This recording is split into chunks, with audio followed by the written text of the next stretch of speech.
Good evening, everybody, and welcome back to Cannon Chatter TV once again with myself, Stephen, and as always, G over there just outside of London. How are you, G? I'm good. I'm really, really good. How are you? Yeah, man, I'm good today. Got over the weekend, so feeling a lot better, feeling a bit more confident now, ready for tomorrow night. Going into this game against Slavia Prague. Can't underestimate them, but I'm still confident we can get a result. But we'll go into that in a few minutes. Obviously, tonight's show it's really just a preview for tomorrow night. So I think best thing to do is we'll roll the title and we'll get straight into it. Arsenal have gone through an entire league campaign without losing. The first time it's happened.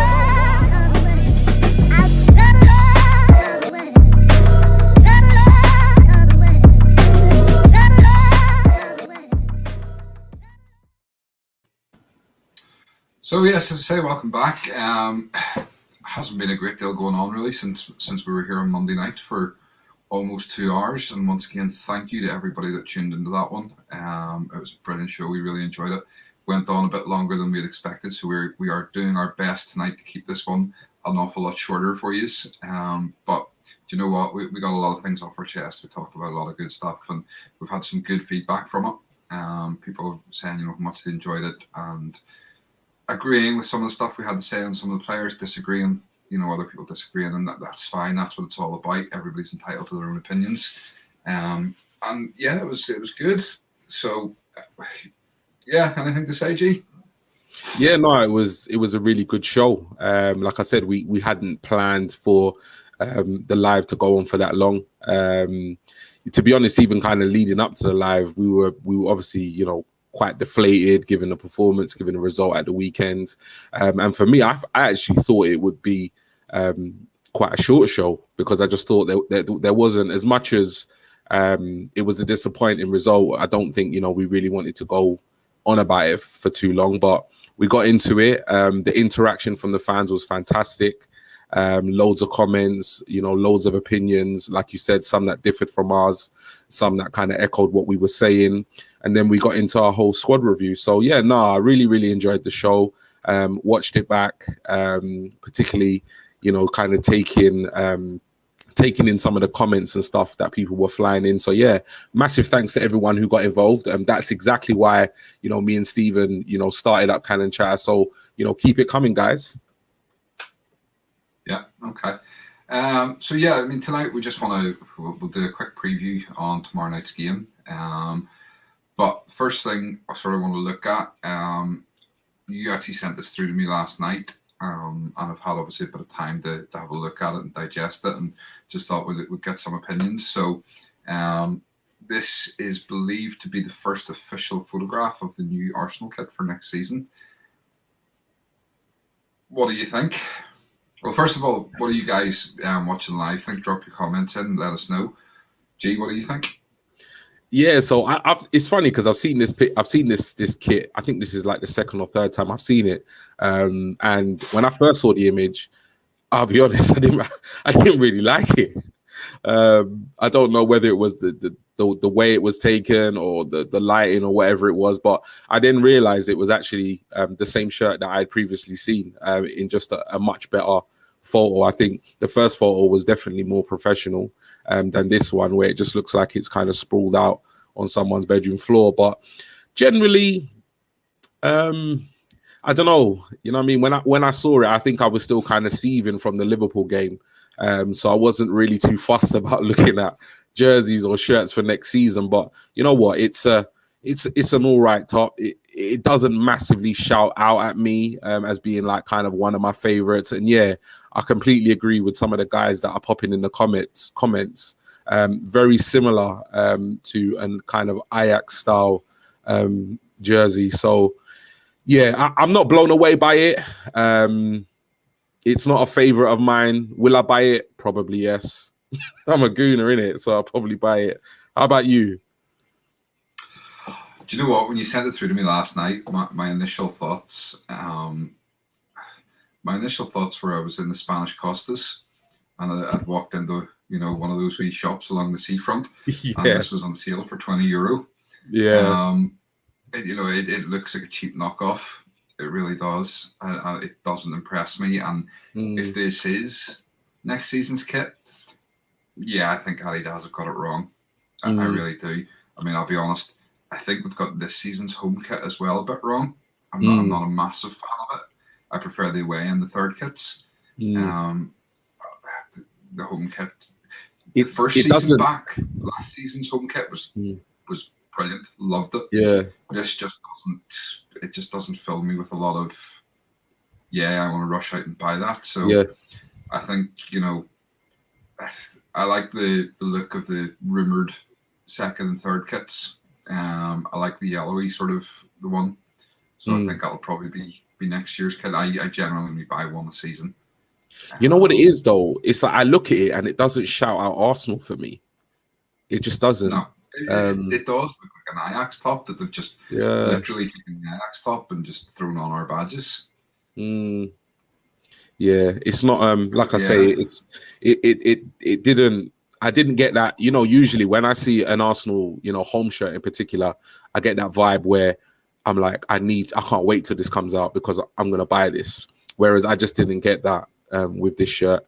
So yeah, it just doesn't. I know I say it doesn't really feel very Arsenal, but and I can't really explain why. I don't know whether it's too much white trim. I don't know whether it's the black lines at the top, but just altogether, the whole design itself, it just doesn't feel very, very much an Arsenal top. Yeah. And just to say, if there is anybody watching from the Costas, Costa Blanca, Costa del Sol, anywhere like that, and you do happen to be walking down the seafront tomorrow and see this top in any shop for €20, let me know. Yeah. Yeah, it's... well, we'll wait and see. We'll wait and see. All right, well, on to the matter in hand, which is tomorrow night's game. How you feeling? Boy, I just don't know. I really don't know.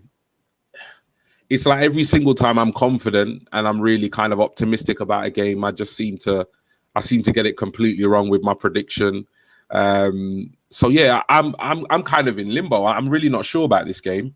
I've just seen Arsenal this season where we just have no real kind of consistency. When I feel as though we're going to roll over a team, we make it a difficult game. And then there have been moments where I thought we would get steamrolled and, we put in a fantastic performance and come away with a really good result. So I really don't know, Stephen, to be honest. Looking at Slavia Prague, given the fact that, no disrespect to Czech football, but, this should be a team that we are literally rolling over. We should be able to beat this team comfortably on the night tomorrow and over 2 legs. But just given the kind of recent history and the way we're playing this season, I have to be honest, I'm not massively confident. I think we will beat them over 2 legs, but I'm not sure about tomorrow's game, if I'm completely honest. I hope we can win, but it really comes down to what Arsenal turns up. Yeah. I mean, you're right. We should, in theory, beat them. It's the Czech League, and no disrespect to the Czech League, it isn't anywhere near as strong as the Premier League. But looking at it, I mean, the sort of facts of their league, they're top of their league by 14 points from Sparta Prague. Albeit Sparta have 2 games in hand, but even if they win those, it's still an 8-point lead. They've scored 70 goals in their, I think it's 25 or 26 matches they've played so far, and they've only conceded 15. So that's quite telling, the fact they've only conceded 15 goals. Their defence seems to be good. Is it good because the Czech League isn't great, or is it good because they have good defenders? It's hard to know. You can't discount them. They beat Leicester over 2 legs, and then they beat Rangers over 2 legs. And obviously there was the incident with Glenn Kamara in the last game. But that aside, they still beat Rangers and deservedly beat Rangers. It's not like we can sit here and go, the Kamara incident maybe had an effect on it and stuff. It didn't. They deservedly beat Rangers. And the one nice thing I've seen today is we've picked up an awful lot more fans because all the Rangers fans want us to beat them. Yeah. They all seem to be behind us, and obviously even more so because of the whole racist incident. but we can't count them out. You know, you don't go and beat teams like Leicester and Rangers over two legs, and you know, be a walkover for someone Exactly. like us, especially the way we're playing. You know, Exactly. we're a mid-table Premier League team. We're Yeah. not a top-end Premier League team. We Yeah. can't expect to go and roll anybody over at the minute, the way we've been playing. So yeah, I mean, I think we should beat them over two legs, like you say, but I think it'll be an awful lot tighter. I seen somebody earlier on predicting 7-1. We're going to No win, chance. and I just can't see it. You know, I think No.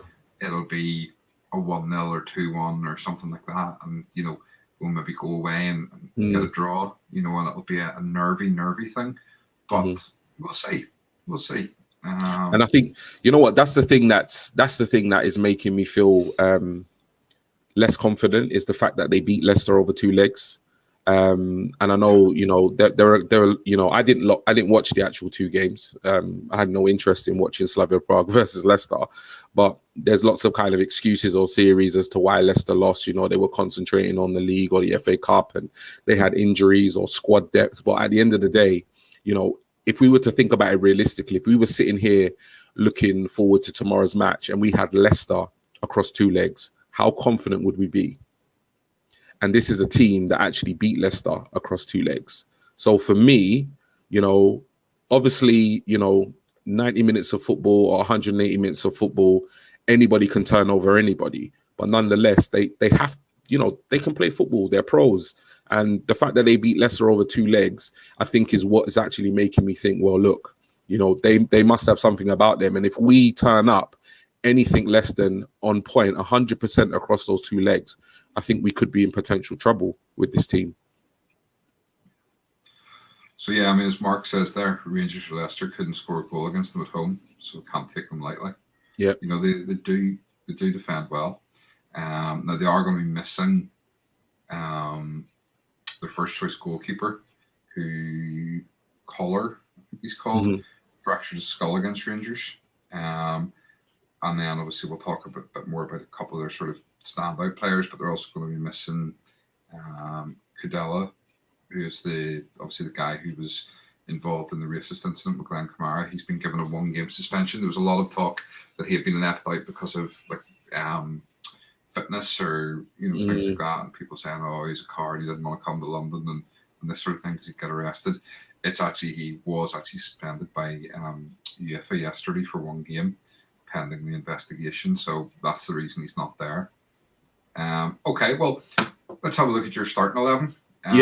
Like, tell me first off, did you base your starting 11 on who you want or what you think Arteta will play? It was a little bit of both, to be honest. A little bit of both.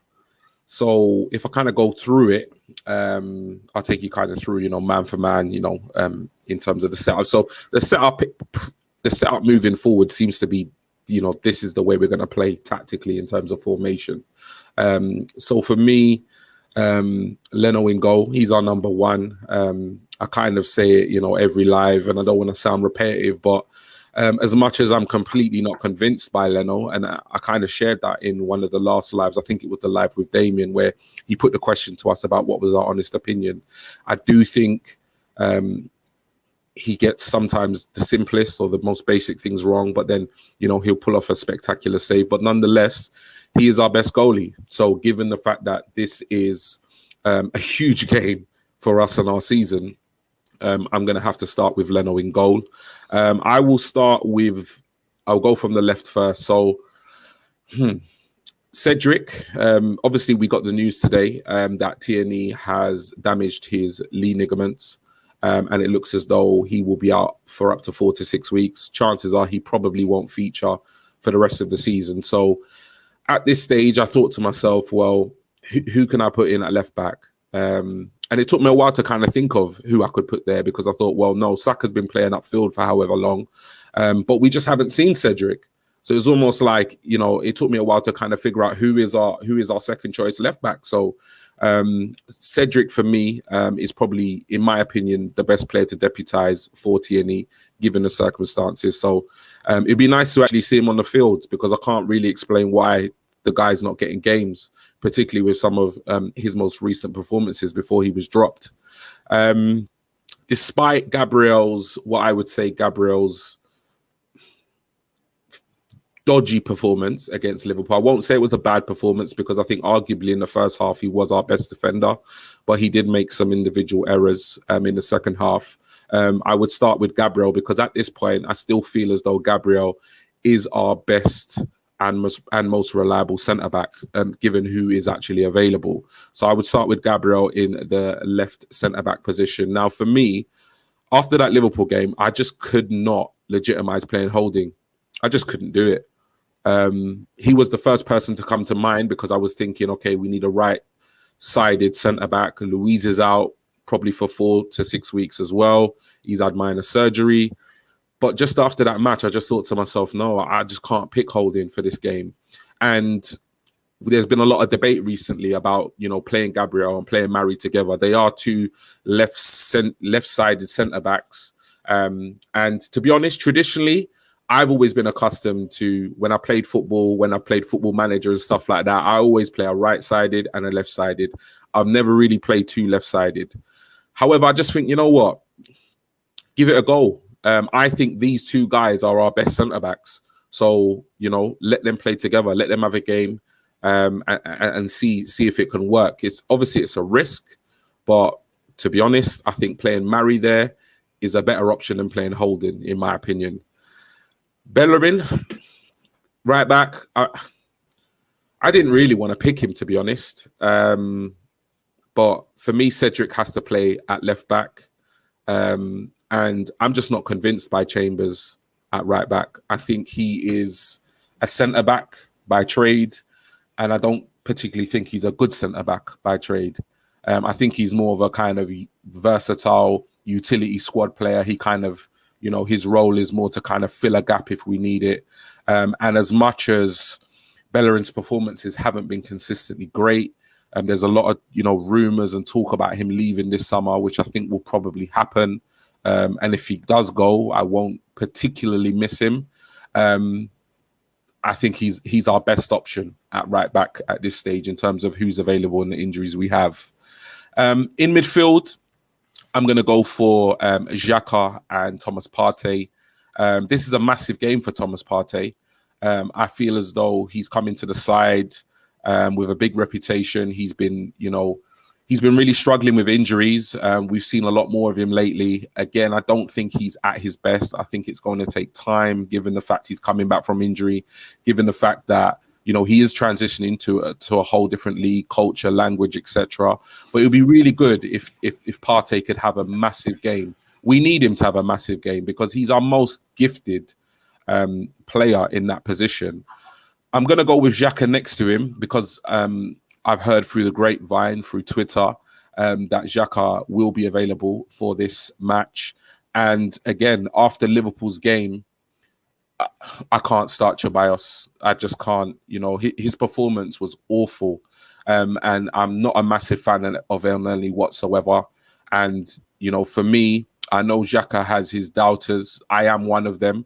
However, these two players for me are our two best options in that central kind of midfield area. So I'm going to start with both of them. And these two guys really need to have big games tomorrow night and over the two legs.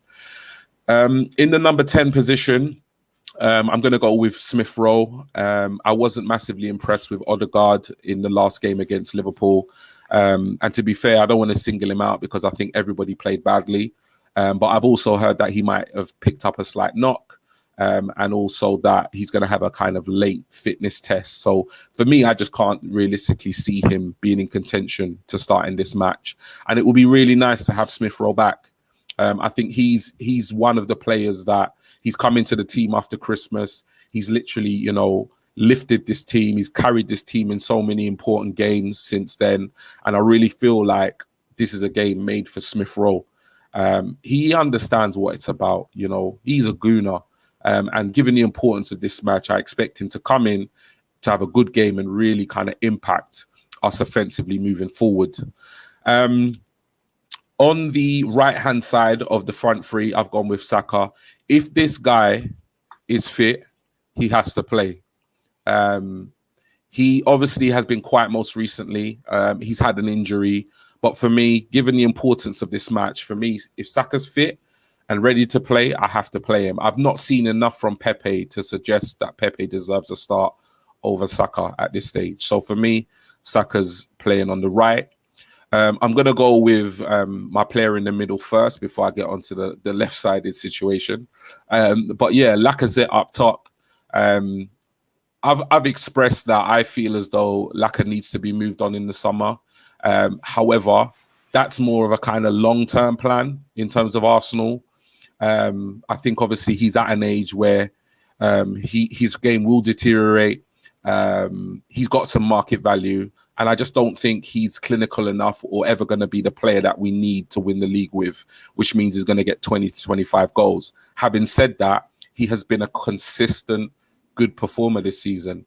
He doesn't always get the goals, but what he does often do, probably minus the Liverpool game, is he puts in a shift. If they've got a good defense, we're going to need somebody who can hold up the ball, somebody who's going to kind of offer more than just possibly a goal.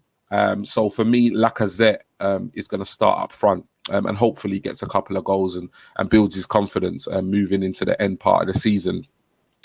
And probably the most controversial change of my lineup is Martinelli on the left.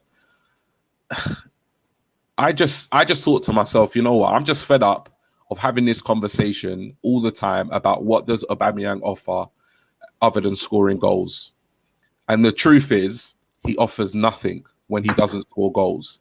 And quite frankly, at the moment, he's not scoring goals. So I feel as though Arteta, I feel as though Arsenal fans, we've been patient. We are patient with him. He is our talisman. He's our highest paid player. He's our captain. But at the end of the day, he's been given opportunity upon opportunity upon opportunity to be in the first team. And at the moment, he's just not delivering. And for whatever reason that is, you know, that's a situation we're in. So for me, Martinelli should start on the left.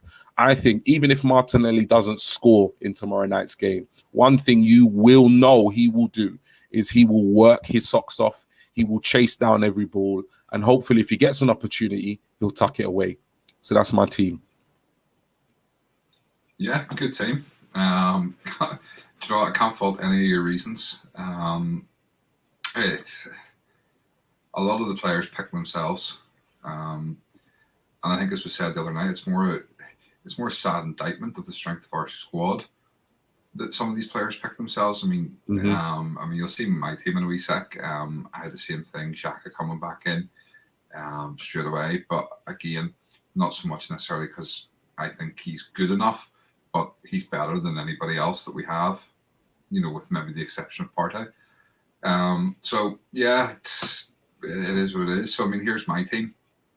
Again, gone for Leno and goal. And what I've actually done is I've picked the team that I think Arteta will go for, rather than necessarily the team I want to see play. What I actually did, I sat earlier on and I did the team I would have liked. And I actually had it as a 3-5-2. Okay. Or, yeah, that's right, 3-5-2, yeah. Back to three at the back. Because I think, as I said the other night, you know, Arteta either needs to start playing some of the youngsters, especially in the league games, or else we need to revert the formation back to the 3-5-2, which worked for us. And so I had it at the 3-5-2, and then I thought to myself, no, he's stubborn. He's not going to revert back to 3-5-2. Yeah. Not when he's got some of them playing on the 4-2-3-1. So I think he'll stick with the 4-2-3-1 formation. And again, you know, where Leno hasn't been playing great, and I personally would drop him and play Matt Ryan.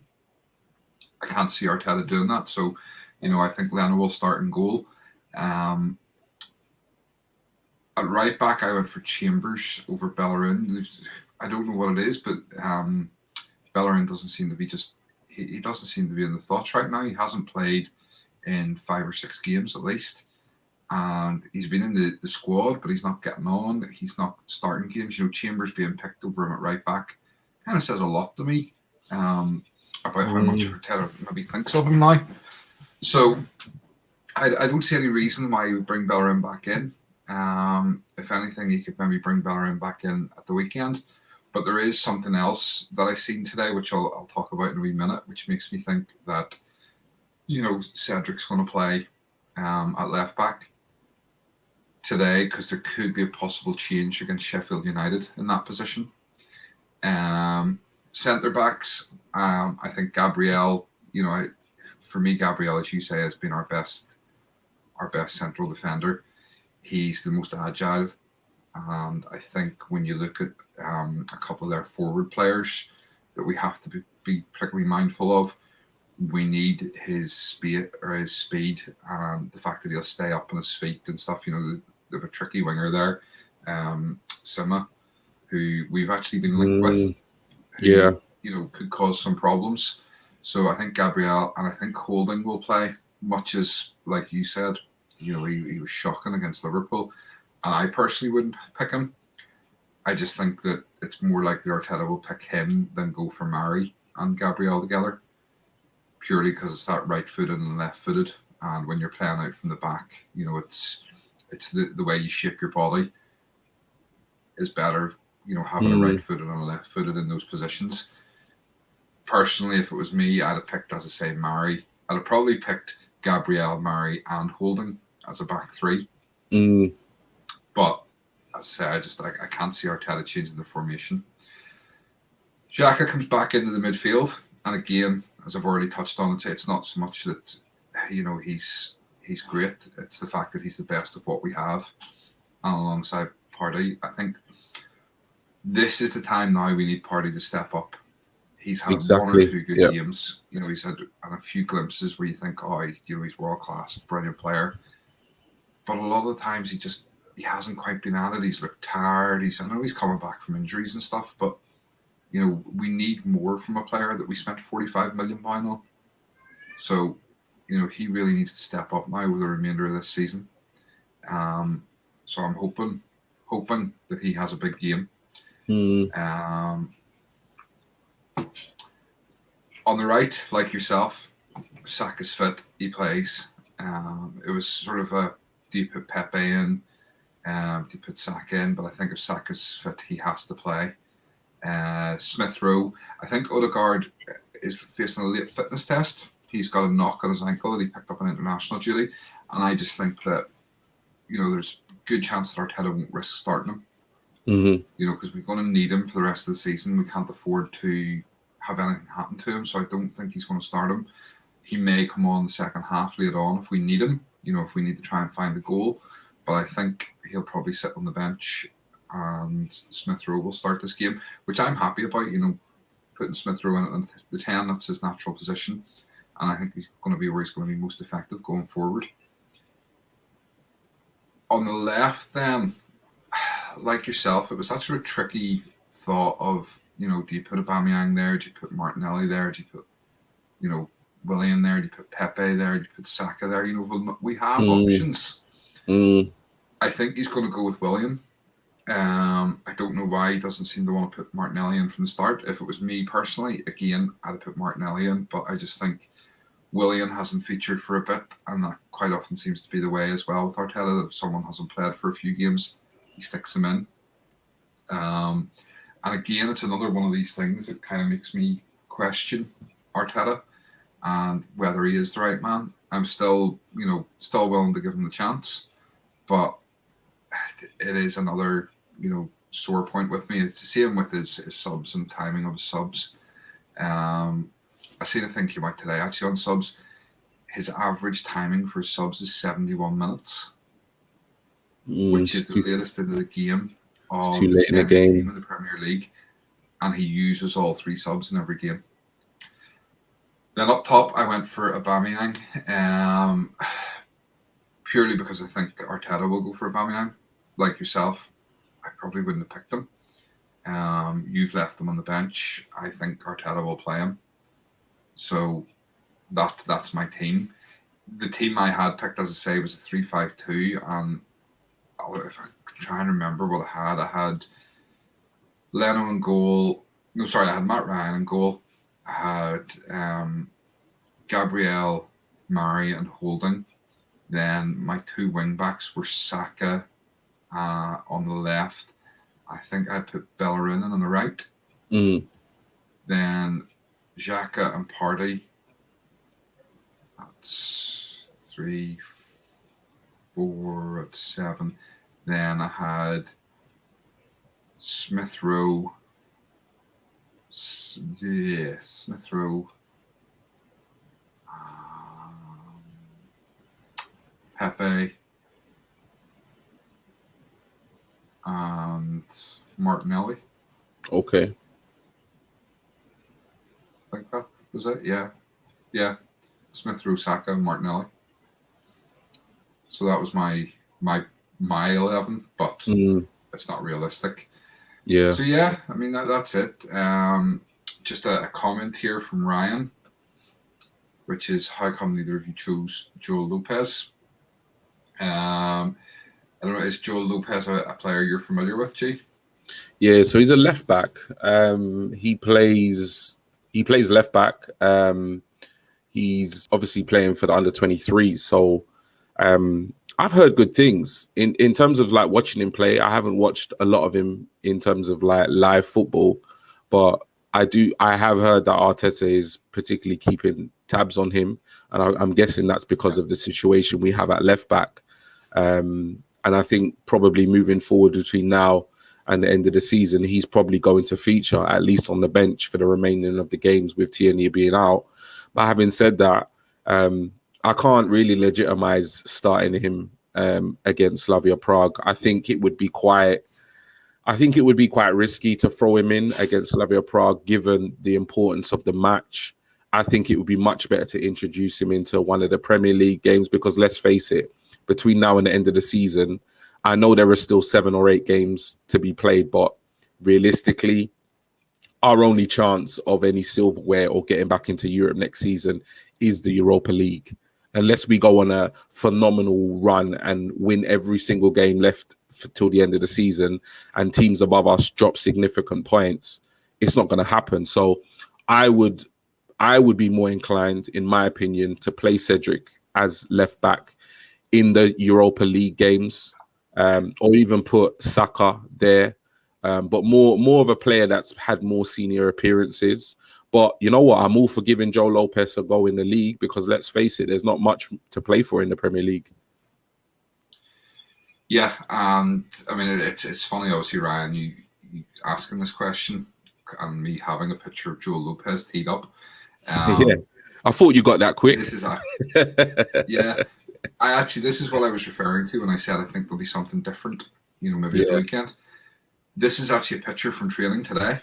Mm-hmm. So this is Joe Lopez training with the first team today. I think he'll be on the bench tomorrow night, but I think that there is a good chance he may actually start against Sheffield United on the weekend. Be a good game to throw him in, bottom of the league. Yeah. Good opportunity for him to come in and get some minutes. And as I said the other night, we have 8 games left in the Premier League. Let's throw youngsters in, blood them, give them a chance. I want to see the likes of Balogun get, a couple of games. I want to see Aziz get a couple of games in midfield. I want to see the likes of Joel Lopez. There's a couple of other ones there as well. Is it Ben Cotterill? These guys, give them a chance. Give them first 3 minutes. I'd even go as far as saying your guy, I think it's Muller, the Swedish striker. Yeah. Big tall lad, let's throw him in, whip some crosses into him, see if he can stick a few in the net. And why not? It doesn't matter at this point. We're not going to finish in the top 6. No. We're not getting European football unless we win the Europa League. So let's give some of these boys a chance. Get them ready, see what they can do. And you know what? It may solve a problem for some of the positions we need to fix in the summer. That's it. Some of these guys might get a run of games and prove that they can do it in the Premier League. And we might not then have to worry about that position as much. I mean, if Joe Lopez can come in, do a job for a number of games at left back, well, do you know what? All of a sudden, there's our cover for left back for next season. Yeah. We may not have to go out and strengthen in that position. It could be one for the future. So, Ryan, thank you for the question. As you see, it was something I was already thinking about myself. And you know what? So You know what the crazy thing is I have to be honest, I would much rather see, Arteta fielding, all these young, promising players that you've mentioned just now, for the next kind of 7-8 Premier League games. Win, lose or draw, at least he's doing something different, because like you say, realistically, we haven't got a prayer of finishing in the top 6, because the players that Arteta has been putting out are first team players who, are supposed to be delivering and getting us, moving up that table. They've just not been consistent enough. They've just not delivered this season. So I would much rather watch, the likes of Joe Lopez, Aziz, Muller, Balogun play, get the opportunity, win, lose or draw, but at least he's doing something different, because right now I'm just fed up of watching, these so-called star players, first team players go in, week out, and just decide whether they want to turn up or not. Okay, so I've picked out a couple of players from Slavia Prague to have a look at in terms of, the sort of danger men who we need to watch out for. Before we go to those, if any of you guys are watching live and you want to drop your lineups in the chat, we'd love to see what you guys think. See what 11 you would put out on the pitch. It's something we sort of said before, but it's one of them things. I know it takes a bit of time to type it, but we'd love to see what you guys would love to do and who you would like to see playing tomorrow night. So the first player to look at is this guy, who is Abdallah Sima. He is a right winger. We were linked with him in December, and obviously we didn't go for him. We're being linked with him again at the minute, as well as West Ham are looking at him apparently. I did hear that we're obviously, because he's going to be there, we're going to be scouting him quite heavily over the next couple of games with them. He looks like a good prospect. He's only 19 years old, Senegalese right winger, and he has played this season 18 games in the league, has 11 goals and 3 assists. So that's 14 contributions. And in the Europa League, he has played 10 games and scored 4 goals. So there's 15 goals this season from a right winger. Mm-hmm. I don't think we've got a player who scored 15 goals in our team. Nope. So yeah, one to watch out for. Seems a bit tricky. Looks a decent player. Have you seen much of him yourself, G? I haven't seen much of him other than like some of his highlights of some of his performances in the Europa League. And obviously when we kind of like prepared for this live, I took a bit of a closer look at him on YouTube, but everybody looks like a world beater on YouTube, so it's not really the best place to go looking in terms of. But you know what, like for a young lad, 19 years old, to hit 15 goals in a season, and the fact that the likes of Arsenal and West Ham and so forth are interested in him, there's no smoke without fire. You know what I mean? So we're definitely looking at him. That kind of says it all, really. He looks good. He seems to have, when you watch him play, he seems to have all the kind of natural attributes that you would expect of a winger. He's fast, he's pacey, he's a good dribbler, he's physically quite a big lad, but yet he can move pretty sharp. My only kind of reservation for me would be that he's not really a position that we would necessarily massively need to improve when I look at kind of other areas of the pitch. But yeah, he looks like a good player. I've seen him play in the Europa League. He's scored some good goals, and he's definitely one for the Arsenal defenders to be aware of, because if we give him space and we're not on our game, he will definitely punish us. I think one of the big things I noticed about him is he is hungry, absolutely hungry. When you watch him play football, he just has this desire, to get goals and run at players. So the Arsenal defense are going to have to be clocked on if they're going to stop him and keep him out. Yeah, no, absolutely. I mean, I'll be honest, he's not a player I've seen a great deal of. So I'm looking forward to the match to watch him and see what he can do. Hopefully he does nothing. Fingers crossed. Best situation. It's a terrible thing to say when we're looking at these players and potentially signing them. Yeah, but I still want them to do nothing. I like the look of Manor Solomon. I watched him play for Israel the other night, and he looks a decent player. So a couple of comments before we move on to the other person I've picked out, Chris. Good to have you with us again, Chris. Play the kids in league matches, give them a chance to keep young players for the Europa League. That's exactly what I've been saying. Ryan's team: Leno in goal, Chambers, Murray, Gabriel, Cedric, Xhaka, Partey, Saka, Odegaard, Smith Rowe, Martinelli. Yeah, it's a good shout. It's an exciting team. It's a young, exciting team. Yeah, I mean that's a front four I would love to see play together. Whether Arteta would risk starting that, I don't know, but I would love to see that front four. Really would. And Chris has Leno, Cedric, Luis, Gabriel, Bellerin. Luis is out for the rest of the season. First of all, that's the first thing I'm noticing there. After surgery the other day, it's sort of 4 to 6 weeks. If we make the final, he may be back in time for that. But I think he's done in terms of the league and certainly for the quarters and semis of this tournament. Xhaka, Partey, Odegaard, Oba, Lacazette, and Saka. Despite what people say, this is our best 11 if Tierney isn't available. On paper, probably. Yeah.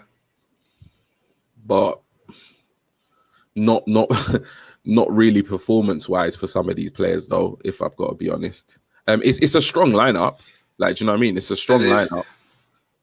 But it's, you know what the crazy thing is that I'm looking at that lineup, and I'm just looking at Uber. Like, it's crazy to think, because I was one of those Arsenal fans that was desperate for Aubameyang to sign his contract.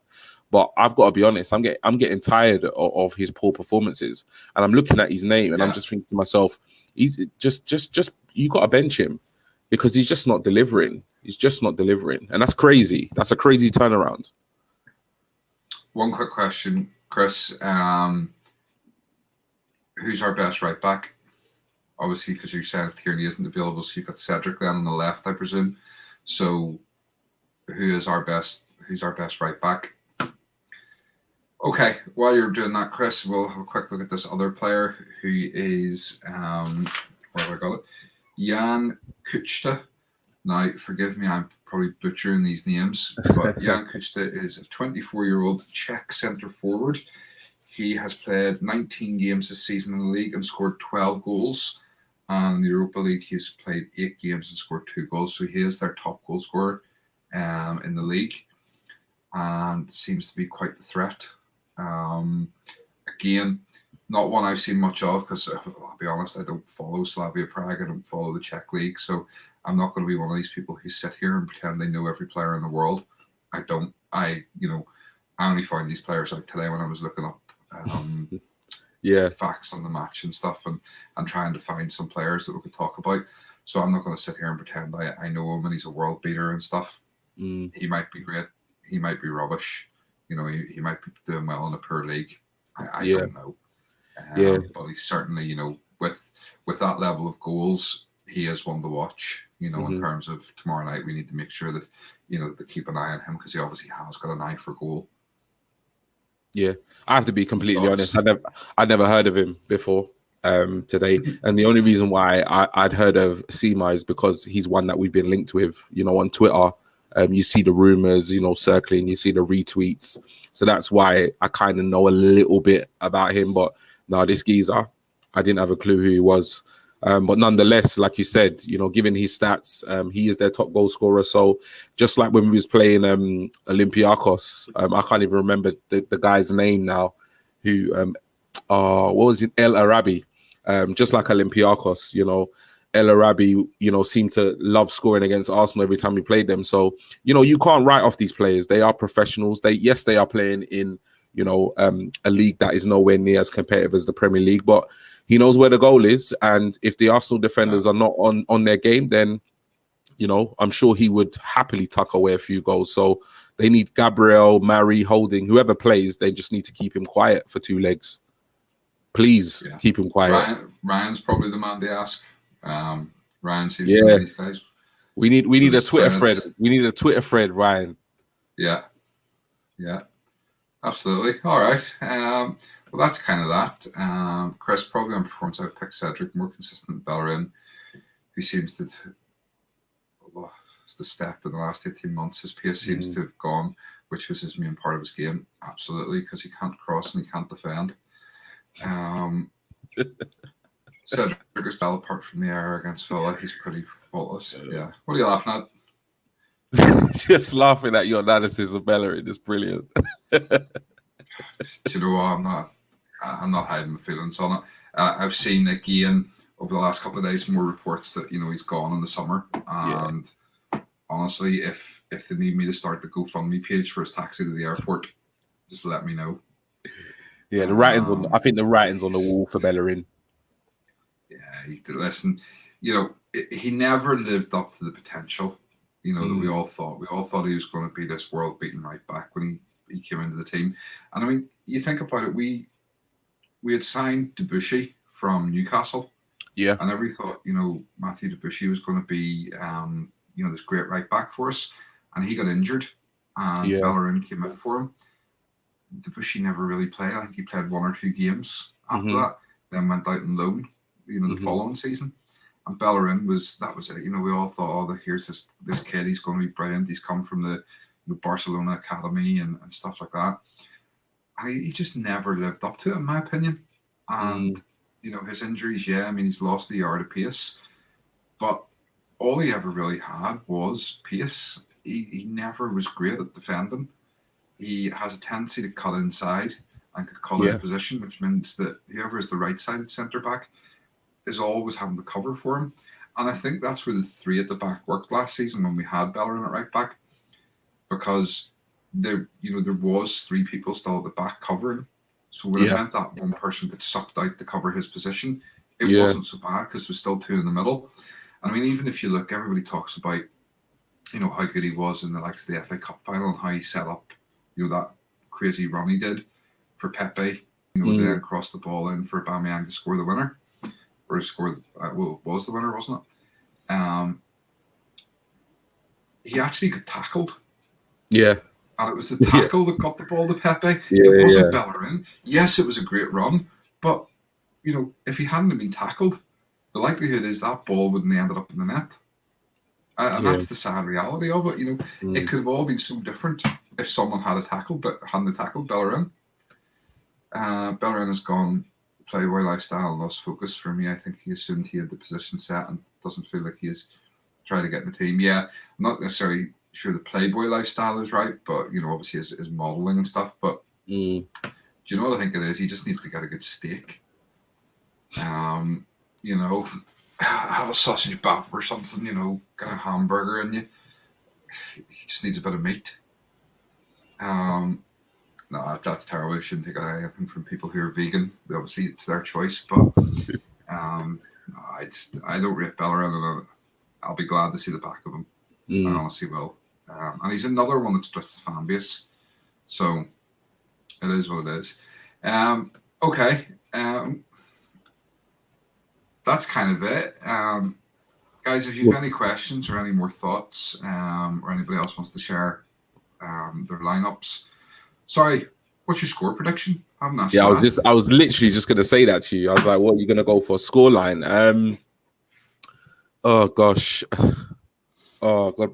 My heart and my head are just saying 2 completely different things. It's at home. I'm going 1-1.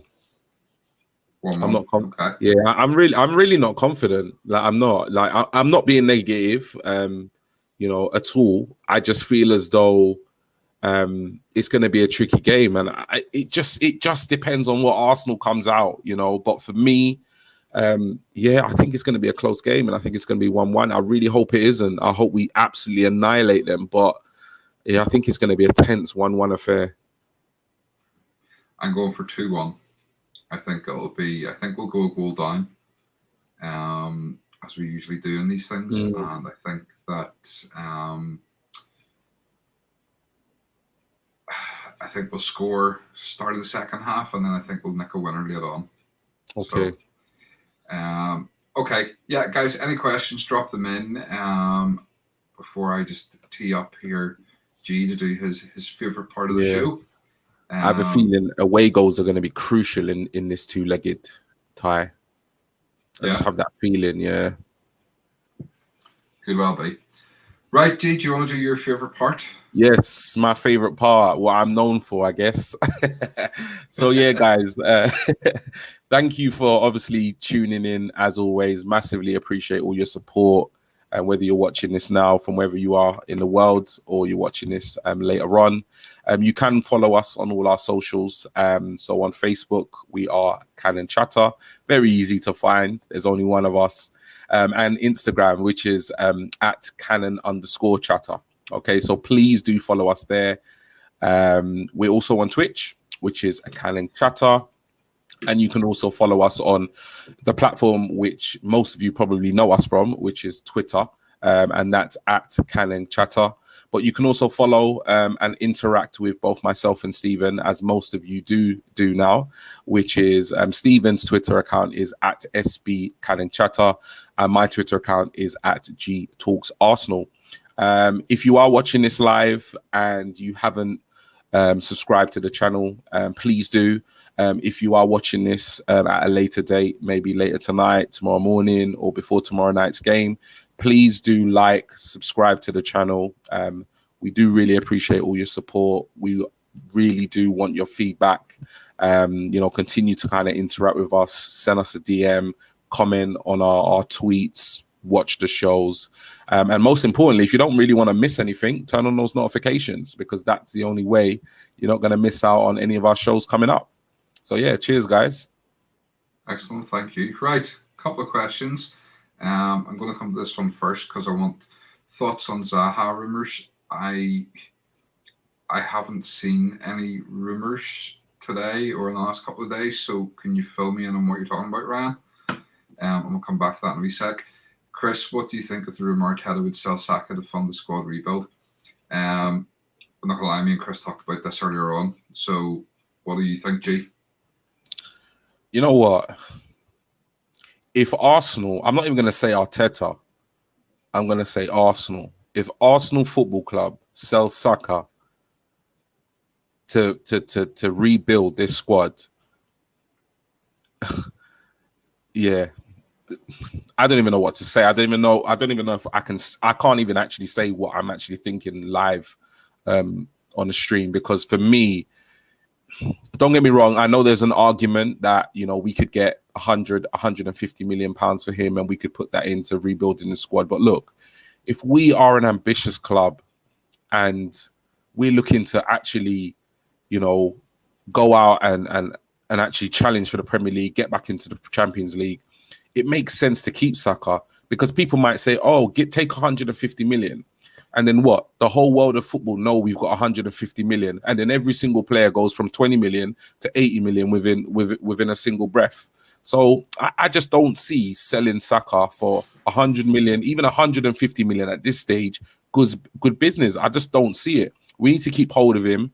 Whether or not we build a team around him, you hear that kind of cliche saying, whether or not, that's your opinion or not. But for me, Saka is a gooner. He's young. He's got years ahead of him. He's this good at 19, 20. Imagine what he would be at 25. So for me, no, don't sell him. Keep him in the squad, and let's build upon the good players that we do have and not give ourselves a whole nother problem by selling some of the good players that we actually have in the squad.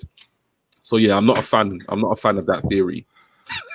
That's exactly what we said earlier. Yeah, I mean, I said pretty much the same thing. I said I wouldn't sell him. And I've said this before. I think the team needs to be built around players like Saka. He is such a formidable talent. He doesn't have the goal scoring yet, but that will come. But he is a formidable talent, and if we have any ambition, we can't sell players like Saka. And hail end, boys. Do you know what I mean? Players that know what it means to play for Arsenal. Yeah. Massive. But this also, it comes back to what I was saying the other day about, everybody says that or thinks we have to sell these players to be able to rebuild the squad. I don't think we do. I do think the Crunkies are going to invest. So, no, I wouldn't sell them. But thank you for that, Chris. Okay. Apparently we were linked with the young right back at Inter Milan, Hakimi. would be a great signing. Yeah, I mean, Hakimi is a great player. My concern with him is he's not defensively great. You know, he is brilliant going forward, but defensively he isn't wonderful. He's an upgrade certainly on Bellerin. But then, quite frankly, you know, you're an upgrade on Bellerin. You know what? I was just going to say that. You know, I might have to dust off the boots, man, and start playing right back for Arsenal. Yeah, that's it. But yeah, I mean, I would take Hakimi, but you know, my concern, as I say, he's not great defensively. He is very good going forward, and you're seeing that with Inter. He's getting a lot of goals. He's getting a lot of assists. He almost is playing more as like a right midfield, right winger for them, although he is supposedly in the team as a right back. The other concern, a lot of these players we were being linked with, they're all foreign. So we're being linked with a lot of foreigners, but being linked with selling a lot of homegrown. Yep. You know, and that's the concern. Even if Bellerin goes, Bellerin's part of our homegrown quota. Balance the books. So we need to replace him with a homegrown player. So that's where, for me, the likes of a Max Aarons is better. Makes sense. Even Lampard, although I'm not Lampard's biggest fan, and I think there's other players I'd rather take out of Brighton. So for me, Max Aarons, the one, he's taller, he's a better defender, he's good going forward. That's how I would go for it right back. I read the tweet wrong, sorry. Okay. I mean, Ryan, I know what you're talking about in terms of, I think, seen a thing, and I actually responded to it earlier on. Someone had said, if you could, would you sell Pepe and buy Zaha? And for me, it's a no. And I've always said no. I don't rate Zaha. I think he goes missing a lot. So that's my personal opinion. What do you think, Zaha or Pepe? Boy, I just think, like I say, I just think it's one of those positions on the pitch where we do have Saka playing right. I still have a lot of faith that Pepe will come good. He is taking his time about it, especially to do it consistently, but I still have hope that he'll come good. But yeah, when I just kind of look at the valuation of Zaha, his age, I think there was a time when I quite liked the idea of Zaha playing for Arsenal. You know, he is a goon, he's an Arsenal fan, and he's a big game player. Like, he seems to lift his game in the big games, but we have players that kind of lift their games in the big games most of the time. We just need players that are going to do it week in, week out. And so for me, I just feel as though selling Pepe and replacing him with Zaha, I just think there's a strong possibility that we'll find ourselves in a very similar position, you know, midway through next season. So for me, it's too much risk involved with that. Okay. Mark, prefer Eze over Zaha Palace? Yeah, I mean, Eze looks a good player. We talked about this the other night, actually. And someone was saying it's for 60 million for him. No way I pay 60 million for him, but yeah, no, not a chance. Player. Love Lamptey, but looks another injury prone lad. Had a great start to the season at Brighton. Yeah, does. And funny, that's Ryan saying as well. Lamptey is made out of glass. You know, and that's the last thing we need is another fullback that's made out of glass. Because unfortunately, Tierney, good as he is, does seem to be a wee bit fragile as well. Chris, I would sell Pepe to fund someone like Grealish or Odegaard, not Zaha. Yeah. That I would be more interested in. Yeah. Was he ever really good defensively, or was it just his pace that got him out of issues? Now that's gone. You're kind of seeing the real him. I'm assuming you're referring to Bellerin when you're saying that. And Ryan Zaha has 20. Yeah, that's what I said. Yeah. So I mean, he's Palace will still be looking silly money for him. Yeah. Once Zaha loses that pace, he doesn't have much more to his game. Yeah. Right. I think that's it. Thank you, everybody, for that. Some great points there at the end. Again, another good show. I enjoyed that. Let's hope tomorrow night then is going to be a good one. We will be back on, I think, Friday night with a review of tomorrow night's game and a look ahead at the Sheffield United game. Hopefully it'll be a good mood. and we'll not be just on being down and depressed or shouting and ranting and raving about, another poor match. Let's hope tomorrow night we get a win and we're all happy Gunners. Yeah. So with that being said, as G has already said, make sure you like and subscribe. Hit that like button. It all helps with the algorithms. It gets us seen a bit more.